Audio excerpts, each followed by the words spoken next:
저는 본문 말씀을 가지고 소원을 이루어주시는 하나님이라는 제목으로 하나님의 말씀을 전하도록 하겠습니다.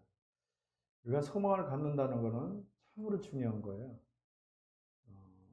우리가 꿈과 비전과 소망을 가질 때 하나님께서 우리를 보시고 성령의 바람으로 그걸 이루시는 거예요.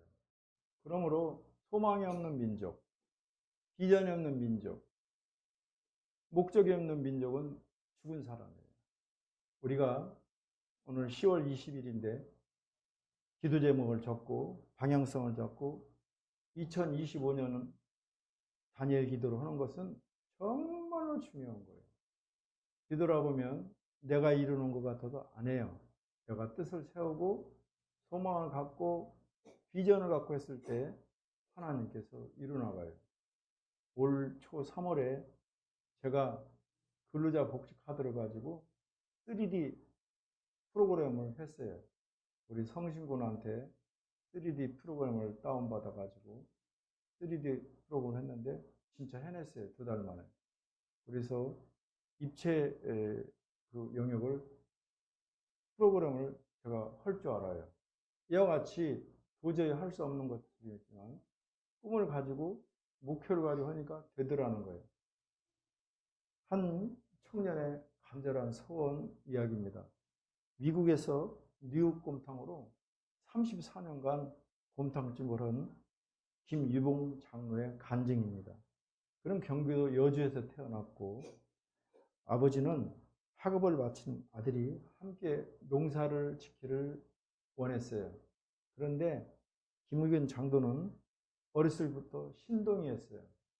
그리고 아이가 총명했는데 어머니는 중학교 교사였어요. 그래서 이 아이가 이 농사보다는 다른 일을 했으면 이렇게 바랬어요. 서울에 올라온 그 김유봉 청년은 여행사를 하던 사촌형 밑에서 영사관 관련 일을 돕고 보조했어요. 영사관 일을 하면서 이 김유봉 장로님은 한국에서 살기보다는 미국으로 가서 자기 꿈을 펼치겠다고 생각을 가졌어요. 여러 가지 1976년 29세였었는데요. 여러 가지 형편과 우여곡절을 건너서 결국은 비자를 받고 미국으로 날아가게 됩니다. 그는 영주권을 신청하자고 미국 뉴욕의 어느 한 식당에서 일을 합니다. 요리를 배우고 싶었지만 주방장이 안 가르쳐 주는 거예요. 그래서 업계능으로 배웠고 열심히 일한 끝에 부주방장이라는 직책을 맡게 되었습니다. 그리고 결혼도 하고 영주권도 받았습니다. 처음에 가졌던 신앙은 목사님의 도우심으로 영주권, 결혼 이런 것들을 도움을 받아서 그냥 목사님 생각해서 교회를 다녔어요. 그런데 어느 날 부흥회에 참여해서 은혜를 받습니다. 그때 하나님께 두 가지 소원을 말합니다. 하나는 자기가 돈을 100만 달러를 벌어서 교회 건축에 헌금하겠다라는 것이고, 또 하나는 그 죽어가는 영혼들을 위해서 자기 사업장을 선교의 장소로 헌납하겠다는 거예요. 두 가지 다 100만 달러를 벌어서 교회에 헌금한다든지 아니면 자기 사업장을 이렇게 선교의 장으로 내놓는다는 것은 사실상 어려운 일이었습니다. 그런데 마음의 소원을 두고 기도하던 중에 1979년 4월 5일 맨하탄 27가에 있는 작은 곰탕집을 개업하게 됩니다. 그 후에 음식점이 잘 되어서 하나님이 많은 사랑을 붙여주셨고 맛있는 곰탕집으로 이름나게 됐습니다. 그래서 음식점이 번창해서 뉴욕에서 가장 번화한 32번가에 6층짜리 건물을 구매하게 됩니다. 그리고 이름을 뉴욕 곰탕 하우스로 개명하게 됩니다. 나중에 자가 크게 되리라는 성경 말씀대로 놀라운 축복이 임하게 됩니다. 사업이라는 것은 하나님이 도와주시면 금방 돼요. 또 안 되는 사람은 또 안 돼요. 요즘같이 어려워서 이 통닭집을 했는데 조류 바이러스 때문에 문 닫았어요. 그래가지고 낙심돼 있는데 또 이제 한번 해보겠다고 주변 도움을 받아서 3억을 받아가지고 했는데 돼지 족발집을 했어요. 근데 또 이 돼지 바이러스 때문에 문을 닫게 됩니다. 이렇게 안 되는 사람은 안 돼요. 그런데 하나님이 함께하는 사람은 하는 것마다 잘 돼요. 우리가 잘 알듯이 요셉이 손대는 것마다 그 집이 번창하게 됩니다. 성경은 기록하기를 요셉은 하나님이 함께 하셨더라 이렇게 기록되어 있고 그의 상사인 보디발도 그걸 보게 돼요. 하나님이 함께 하시는 것은 주변 사람들이 알아요. 꼭 잘 돼서 그런 것이 아니라 안 돼도 그 안 되는 것이 헤쳐나가는 것을 보면서 아, 참 신기하네. 하나님이 함께하는 것을 우리는 깨닫습니다. 권유병 장로님은 감사하면서 교회를 위하여 충성하기 시작합니다. 어느 날 목사님이 광고합니다.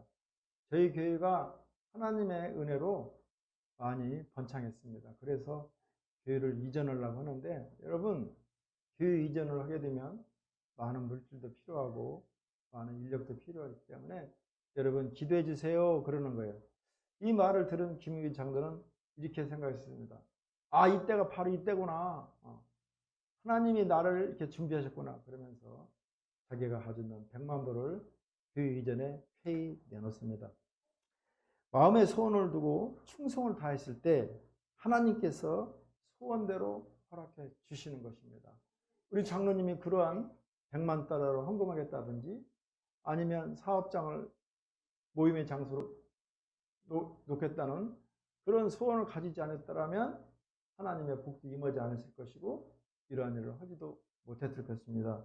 독일에서 태어나 유리알 유이라는 작품을 써서 노벨 문학상을 받았던 작가 헤르멘 헤세는 이러한 글을 썼습니다. 한 가지 소원인데요.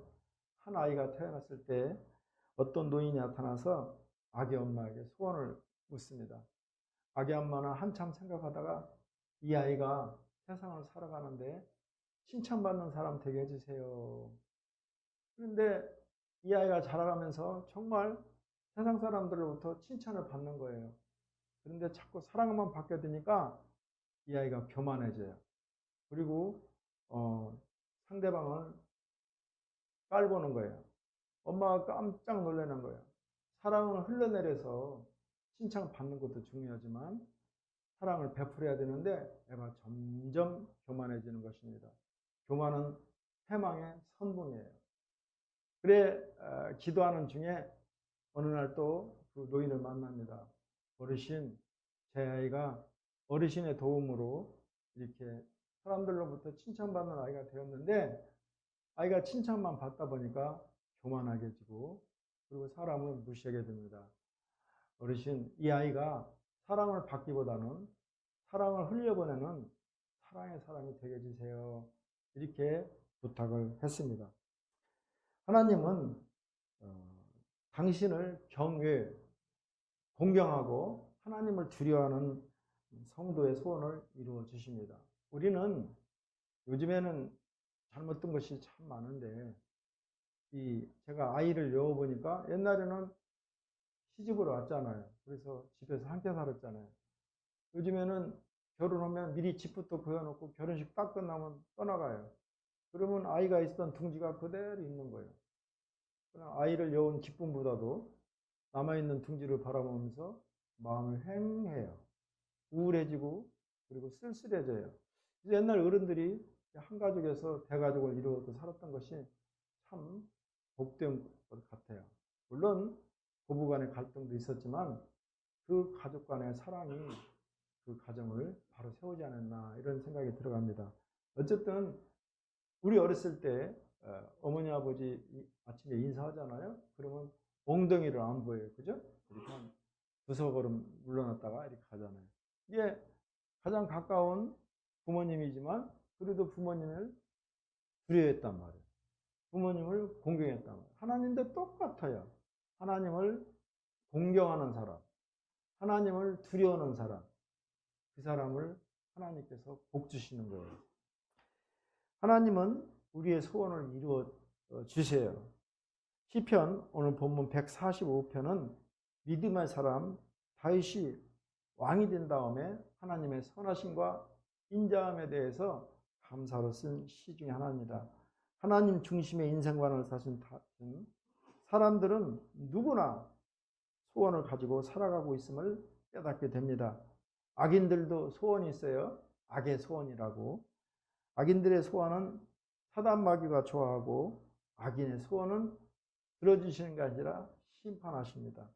그러므로 내 마음속에 사랑과 희락과 화평과 오래 참음과 자비와 양선이 있다면 하나님의 소원이고, 내 마음에 시기하고 이간질하고 미워하고 다투고 그리고 싸우면 그거는 악의 소원이에요.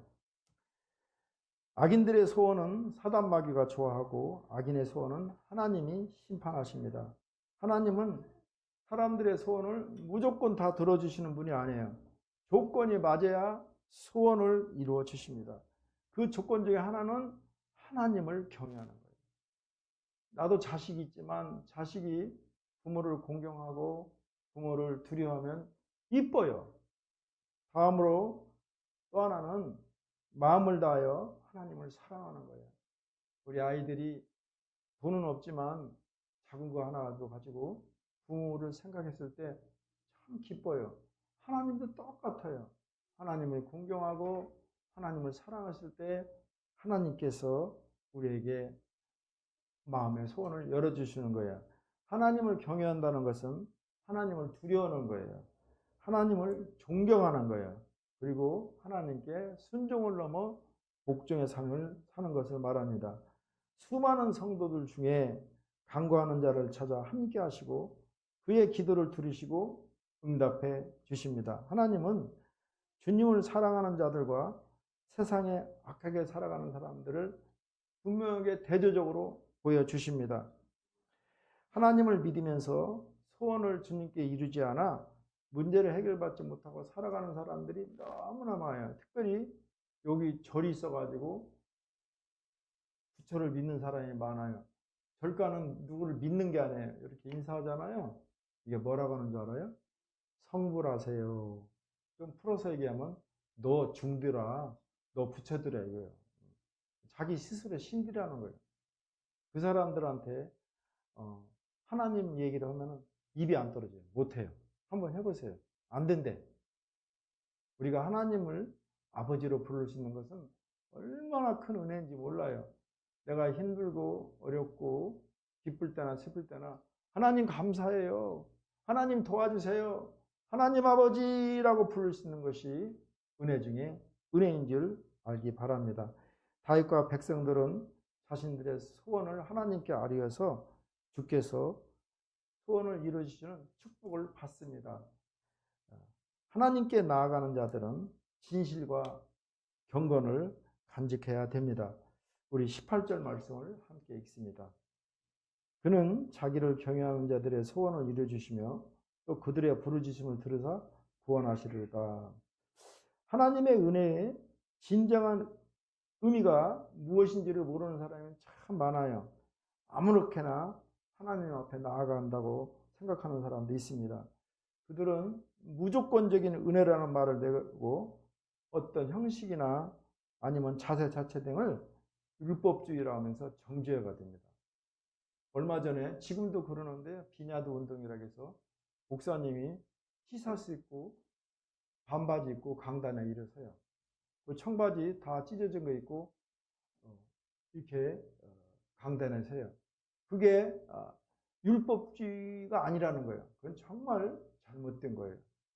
지금도 많아요. 목사님들 넥타이도 안 매고 티셔츠 다 헐레헐레 내려놓고 반바지 입고 주머니에 손 넣고 설교하는 분이 많아요. 그런데 뭐라고 하냐면 이렇게 가운을 입고 하면 율법주의라는 거예요. 잘못된 거예요. 하나님 앞에 나아가는 자, 하나님을 섬기는 자들은 아무렇게나 하나님 앞에 나갈 수 없고 아무렇게나 하나님을 섬길 수 없습니다. 우리가 대통령을 만나러 가도 이발하고 목욕하고 양복을 입고 가잖아요. 만왕의 왕이신 하나님 앞에 나가는데 닦지도 않고 입었도는 입고 그대로 나가면 하나님이 좋아하겠어요? 똑같아요. 만왕왕이신 하나님, 온 우주의 통치자이시며 전지전능하신 능력을 주신 하나님을 향해 나가는 우리의 자세를, 우리의 옷매무새를 한번 뒤돌아봐야 됩니다. 제가 목회 초년 때는 삼각산을 많이 갔어요. 능력받아서 병고침의 능력으로 목회를 하려고. 그런데 여기서 출발하면 저녁 8시에 출발해요. 그래서 삼각산 앞에 가면은 근 10시에 도착해요. 산에 올라가면 1시간 올라가면 무당도 있어요. 근데 그 사람들이 하얀 서복을 입고 진꾼들은 술을 먹었더라고요. 떡을 싣고 가는데 그분들 하는 거 보면 참 정상해요. 그 추운 겨울에도 하얀 서복을 입고 목욕제게 오고 그 산에서 기도를 합니다. 하물며 하나님께 나아가 기도하는 자들이 대충 나가서야 되겠습니까? 다른 모든 것을 차치하고라도 예배의 자세를 생각하면 예배 시에 옷매무새 또 헌금도 준비하고 무당들 보세요. 10,000원짜리 50,000원짜리도 그냥 안 내요. 다리미를 다리든지 아니면 신권 은행 가서 바꿔가지고 새 걸로 드립니다. 우리는 그들을 이방신을 섬긴다고 정죄하지만 그들한테도 배울 게 많이 있어요. 천주교를 뭐라고 할 거 없어요. 그게 이단이지만 천주교에서도 배울 게 많이 있습니다. 우리가 좋은 거는 취해서 행하면 되는 거예요.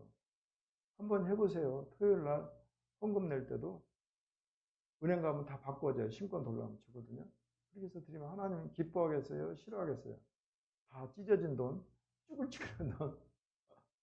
그럼 하나님이 받긴 받지만 좋아하지 않으세요.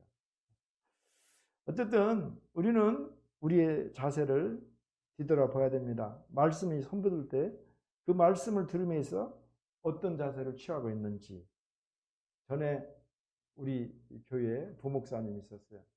박아무개 목사님이라고. 그분이 순천에서 목회를 하다가 올라왔어요. 사모가 이렇게 앉아있는데 발을 꼬고 팔짱을 끼고 듣는 거예요. 우리 성도가 알려줘요. 목사님. 박시영 사모가 발을 꼬고 예배를 드리고 있다고. 그게 바른 것일까요? 틀린 것일까요? 여기는 하나님이 임재하고 계세요. 하나님 앞에서 발 꼬고 손 딱 끼고 하나님이 좋아하겠어요? 그러니 그분 하는 목회가 안 되는 거예요.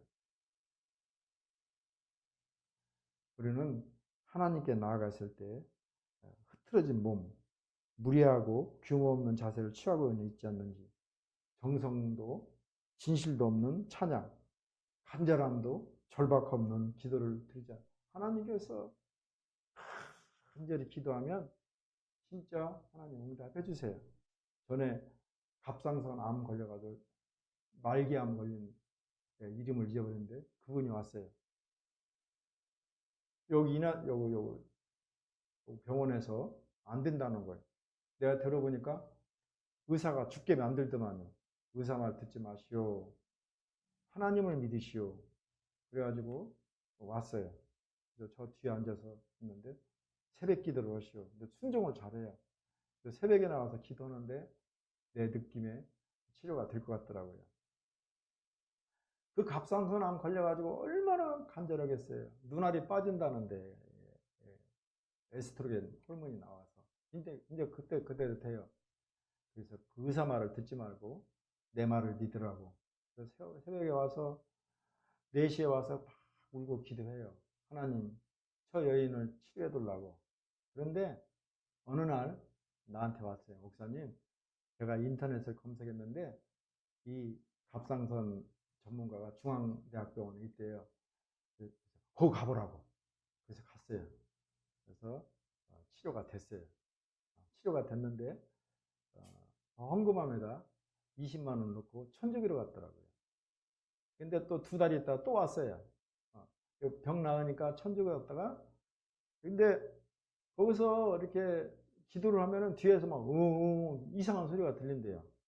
그래가지고 우리 교회 다시 왔어요. 그래서 제가 우리 사모하고 전도사님하고 천주교에 가면 천주교 성경책이 또 있어요. 다 싸가지고 그 산에 갔다 묻고 또 우리 교회 나왔어요. 그래서 또 열심히 기도했죠. 그래서 또 치료받고 다 완치돼서 집사님 명하고 열심히 이렇게 봉사했어요. 어쨌든 우리가 간절히 기도하면, 정말로 절박함으로 기도하면 하나님의 치료 역사가 있어요. 우리는 온매무새를 거울에 비춰보고 또 우리의 심령의 거울에 다시 우리의 심령을 비춰보고, 그리고 흐트러진 마음을 가다듬고 거짓되고 사악한 생각들을 닦아내야 됩니다. 그런 자세를 견지하는 성도만이 정말 예배 시간에 은혜를 받는 거예요. 예배는 정말 소중해요. 지금 이 시간에 세계 모든 30억 인구가 하나님께 예배를 드려요. 그러므로 하나님이 임재해 계세요. 예배 때에 주의 임재가 있고 치료함이 있고 기적이 일어나는 거예요. 보배로우며 거룩하고 온전하신 하나님의 축복을 받을 수 있는 것이 바로 하나님을 경유하고 하나님을 공경하고 하나님께 진실로 대할 때 그러한 복이 임합니다. 요한복음 4장 23절에서 24절 말씀입니다. 아버지께 참되게 예배하는 자들은 영과 진리로 예배할 때가 오나니 곧 이때라. 아버지께서는 자기에게 이렇게 예배하는 자들을 찾으시니라. 하나님은 영이시니 예배하는 자가 영과 진리로 예배할지니라. 다음으로 하나님의 약속을 믿고 살아갈 때 어떤 모양의 악이라도 버려야 됩니다. 더 나아가서 우리는 선으로 악을 이기는 것입니다. 다윗 시대의 사람들 중에 소원 없이 살아가는 사람들이 많아요. 지금도 얼마나 우리 젊은이들이 모든 걸 포기하고, 우리 아이 여어보니까 결혼을 못하게 돼 있더만요. 2억 3억 없으면 전세도 못 얻어요. 이렇게 사회 구조를 만들어 놓고 아이들 보러 결혼을 안 한다 닥달을 그러면 그거는 정말 기생사들이 잘못한 거예요. 어떤 일이 있든지 아이들이 살아갈 수 있게끔 만들어줘야죠. 전세병 하나 얻는데 2억 5천 3억이 되면 그 사회를 젊은 애들이 어떻게 살아가요. 정말 암울한 시대예요. 그러니 모든 걸 포기하는 거예요. 부모의 도움이 없으면 결혼 못하게 돼 있어요. 그리고 그들 중에는 악인도 많았습니다. 이솝 이야기 중에 오늘 개구리의 이야기입니다. 개구리가 연못에만 살으니까 연못에 갇혀 있어요. 그래서 자기는 창공에 나르는 것이 꿈이었어요. 소원이었어요. 한참을 생각하고 새에게 찾아갑니다. 참새님, 참새님, 제가 하늘을 날고 싶은데 저 좀 도와주세요. 그러니까 참새가 아이디어를 내는 거예요. 막대가를 자기 입에 물고 개구리 보러 막대를 물으라는 거예요. 개구리가 막대를 무는 순간에 참새가 하늘을 나릅니다. 개구리는 너무나 좋았어요. 야! 세상이 보인다! 개구리들이 밑에 보면서 어떻게 그런 기발한 생각을 했냐고. 그냥 개구리가 입이 간질거려요. 그거 내가 했어! 내가 해서 싶은데 입을 열으면 떨어져 죽잖아요. 참고 올라갔는데 밑에서 차도 그러니까 야, 그거 내가 생각하는 거야! 하는 순간에 개구리는 땅에 떨어져서 죽고 맙니다. 우리들도 소원을 가지고 살아야 됩니다. 꿈과 비전을 가지고 살아야 됩니다. 지금 어렵죠. 힘들죠. 그럴 때일수록 우리는 꿈을 갖는 거예요. 우리는 비전을 갖는 거예요. 우리는 희망을 갖는 거예요. 왜? 하나님이 명령했기 때문에. 우리가 말씀에 순종할 때 성령의 바람을 불어서 우리의 꿈과 소원과 비전을 이뤄나갑니다. 만남의 축복을 있게 하시고 우연한 기회에 또 돕는 손길도 보내주시는 것입니다. 그리고 세상에서 악은 어떤 모양도 버려야 됩니다. 더 나아가서 선으로 악을 이기는 것입니다. 마지막으로 우리 하나님을 경외하면서 살아가는 것입니다. 하나님 계세요. 목사님, 하나님 보여주세요. 네, 그랬어요. 당신 지금 살아서 숨쉬는 것이 하나님 살아계신 거야. 아니래. 영안이 열리지 않는 사람은 하나님을 못 봐요. 우리가 살아있는 거, 우리가 숨쉬는 거, 우리가 건강한 거, 이게 다 하나님이 살아계신 거예요. 하나님이 우리와 함께 계시지 않으면 눈 하나 뜨지도 못해요. 공의로우신 하나님의 심판 앞에 회색지대는 없습니다. 20절 말씀은 이렇게 말씀하고 있습니다. 여호와께서 자기를 사랑하는 자들은 다 보호하시고 악인들은 다 멸하시로다. 성경은 최후 심판날 하나님께서 예비하신 심판의 보좌에 앉으실 것을 말하고 있습니다. 마치 양과 염소를 구분한 것처럼 의인과 악인을 확연하게 가르치시라고 몇 차례 말씀하고 있습니다. 그래서 의인들은 영생으로, 악인들은 지옥으로 보내겠다고 말씀하고 있습니다. 심판이 내려진 후에는 악인들이 고통받는 곳과 의인들이 구원받을 받아 영생을 누리는 곳 사이에 큰 구덩이가 있다는 거예요. 그래서 이 악인과 의인이 합칠 수가 없다는 거예요. 구원받은 의인은 이쪽에 있고 저주받은 악인은 저군데 있는데 그들이 함께 야합하지 못하도록 큰 구덩이를 만들어 놨다는 거예요. 이러한 성경의 가르침은 하나님의 심판에 있어 결코 중간지대가 없다는 거예요. 선은 선이고 악은 악이고 중간에 박쥐가 없다는 것을 말합니다. 죄인, 악인 두 사람의 부류만 있을 뿐이고 더 착하고 조금 더 나쁘고가 없습니다. 성경이 이렇게 명확하게 구분하고 확고부동한 생명과 죽음, 천국과 지옥을 가르치는 것은 그 자체가 진리라는 거예요. 믿는 우리들로 하여금 더 경성하고 믿음을 굳게 세우기 위함인 것입니다. 또 죽어가는 영혼들의 심령으로 구원에 이르는데 열심을 내기 위해서 중간지대가 없다는 거예요. 내가 이런 말 하기는 좀 그런데 그래요. 뭘 하면은 이번만 하고 안 하겠다. 그런데 그게 되질 않아요. 한번 빠지면 이 소금물은 마시면 마실수록 짜요. 한번 마실 때는 짭짤금하고 맛있는데 거기에 빠져들면 죽을 수밖에 없습니다. 술도 마찬가지예요. 술도 악의 영이에요. 주피터, 죽음의 영이에요. 다른 사람은 돈 들여서 보약 먹고 가진 좋은 거 먹는데 왜 술을 마셔요? 한 잔 술 마시면 좋아요. 짜르르니. 두 잔 먹으면 알딸딸하고 좋아요. 용기도 생겨요. 세 잔 먹으면 이제 술을 먹어요. 그래서 파멸에 이르는 거예요. 악한 영은 그거를 좋아해요. 한 번만. 5분만 더. 거기에 들어가면 우리가 죽습니다. 우리는 누구나 예의 없이 마지막 때 심판대에 앉게 됩니다. 그리고 하나님의 심판의 기준에 따라 영생을 누리든지 영배를 받게든지 그 심판에 따르게 됩니다. 우리는 하나님 앞에서 언제든지 단호하게 아닌 건 아니고 해야 될 건 하고 그렇게 믿음으로 나아가야 됩니다. 하나님은 하나님을 거부하는 자들, 죄악을 행하는 자들에게 반드시 하나님의 심판대 앞에 당신이 서게 될 것인 것을 말을 해야 됩니다. 그래서 그들을 구원의 길로 인도해내는 복된 성도들이 되기를 주의 이름으로 축원합니다. 요한복음 3장 36절 말씀입니다. 아들을 믿는 자에게는 영생이 있고 아들에게 순종하지 않는 자는 영생을 보지 못하고 도리어 하나님의 진노가 그 위에 머물러 있으니라. 주식기사 영성 대표 회장 이장로님의 간증입니다. 그는 33살 때 갑자기 피를 토하면서 쓰러졌습니다. 1969년도에 지금도 결핵이 많이 있다고 하더라고요. 그래서 조심해야 돼요. 1969년도엔 결핵이 참 많았어요. 근데 제가 구역예배 할 때 소정열 안수집사님이라고 있었는데 실명을 말해서 그래요. 사모님이 결핵에 걸렸어요. 그래서 내가 아니 결핵 걸린지 어떻게 신방 가느냐 했더니 결핵약을 말고는 그 균이 약해진대요. 그래서 전염이 안 된다고 그래요. 이사를 갔어요. 파주로. 그래서 신방예배 갔는데 그 안집사님이 죽었다는 거예요.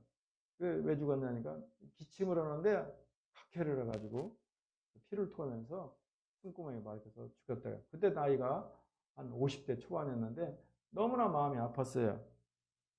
어쨌든 장로님은 결핵에 걸려서 피를 토했는데 적시자병원을 갔어요. 진단 결과 말하기를 가망이 없습니다. 이 의사의 한마디를 듣고 충격을 받고 마지막으로 찾은 것이 서대문 시립병원 근처에 폐병 환자들이 모이는 곳입니다. 거기를 갔더니 환자들이 계속 죽어나가는 거예요. 그 비참한 모습을 보면서 장로님은 소원 기도를 합니다. 하나님, 제 젊은 나이에 제가 죽게 됐습니다. 하나님 저를 살려주세요. 저를 살려주신다면 제가 이 폐병 환자를 위해서 평생을 헌신하겠습니다. 그런데 간절히 기도하자 하나님께서 불쌍히 여기셔서 살려주십니다. 난 이런 걸 참 많이 봤어요. 목회자라 우리 갑상선암 걸린 그분데 이름을 잊어버렸네. 차경미 집사님 죽는 사람이에요. 근데 그분이 내 말을 듣더라고요. 그래서 살아났어요. 물론 기도도 해줬고 하나님께서 살려주시더라고요. 어쨌든 이 이장님도 그 간절한 소원기도자 하나님이 살려주셨어요. 그래서 기적이 일어났고 병 고침을 받았습니다. 그 사업에 시작했습니다. 하나님, 이 사업의 이익금은 전액 다 계력 환자를 위해서 사용하겠습니다. 장로님은 베데스다 선교회를 만듭니다. 폐병 환자들의 보금자를 만들었고요. 종로 YMCA 곁에 500평 땅, 지금 시가로 한 1,000억 정도 되는 땅을 사고, 또 인천시 나오리산 28번지에 1만 9천 평의 부지를 사서 시가 39억 원짜리 현금 26원을 바쳐서 폐병 환자들을 위한 복지 사업을 했습니다. 40년간 매월 한 200명 정도 치료를 했고 모두 7만 명의 환자들에게 약을 보내주었습니다. 그는 늘 말합니다. 하나님께 빚진 자로서 오랜전부터 생각하고 온 일을 실천에 옮기는 것뿐이라고 간증하고 있습니다. 우리 장로님이 소원을 갖고 하나님께 간절히 기도했을 때 하나님께서 장로님의 소원을 들어주었던 것입니다. 우리는 소원을 가지고 있어야 돼요. 5포, 7포일지라도 우리가 소원을 가지고 꿈을 가지고 비전을 가지고 기도하면 하나님께서 성령의 바람을 불어 이루시는 것입니다. 착각하지 마세요. 내가 하는 거 아니에요. 우리 하나님께서 성령의 바람으로 역사하시는 것을 깨달아기 바랍니다. 그러므로 우리는 하나님을 경외하고 하나님을 진심으로 사랑할 때 하나님께서 우리를 이루어 가십니다. 하나님은 당신을 경외하고 사랑하는 자의 소원을 이루어 주십니다. 말씀을 정리하겠습니다. 하나님은 우리의 소원을 이루어 주십니다. 다음으로 하나님의 약속을 믿고 살아갈 때에 악을 행해서는 안 됩니다. 그리고 하나님을 공경하고 하나님을 진심으로 사랑하며 살아가기를 바랍니다. 그리하면 하나님께서 우리의 소원을 이루어 주십니다. 기도합니다. 하나님 감사합니다. 앞이 구말리같이 깜깜합니다. 내 손에 잡을 수가 없습니다. 하나님 그러할지라도 하나님을 공경하고 하나님을 두려워하며 하나님을 진심으로 사랑하고 소원을 가지고 나갈 때 우리 하나님께서 이루어 주심을 말씀하고 있습니다. 우리가 행할 수 없을지라도 말씀에 순종해서 마음의 소원과 꿈과 비전을 갖고 나아가게 하여 주옵소서. 예수님의 이름으로 기도합니다. 아멘. 우리 말씀을 생각하고 주의 일창하며 기도합니다. 주여! 할렐루야.